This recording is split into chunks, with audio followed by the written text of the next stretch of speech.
Hello and welcome to Total Motorcycle, where today I will discuss the ERMAX Sport Screen on this 2010 Ducati Multistrada S.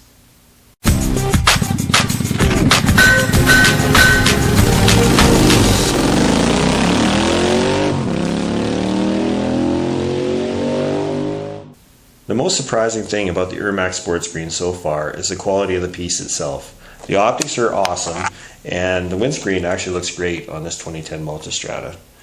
Please join me as I discuss how it works in the following video. The ERMAX Speed Screen for the 2010 to 2013 Multistrada 1200 works as designed. I really don't have any concerns with it.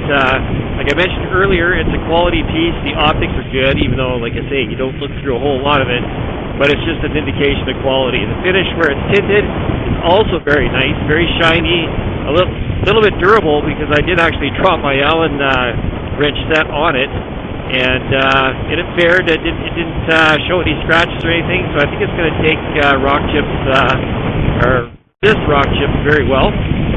And so yeah, the wind flow is as good as you could possibly expect for a screen of that size.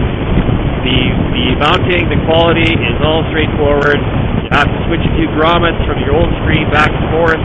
However, I would expect if you're switching screens often, putting your touring screen on and then your around town screen, those grommets might wear down. So that's a little bit a minor pet peeve, but it takes about 30 seconds to switch them out.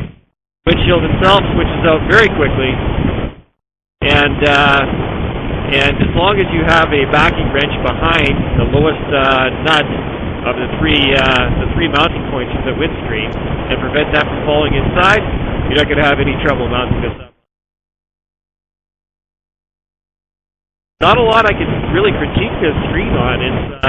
It's definitely inexpensive, just around $100 US. Quality is there, no air turbulence issues, and it looks really good on the bike too. So for that, I have to give it 5 stars out of 5 stars. TMW product scale. Thanks everybody for watching, and we will catch you. Cheers.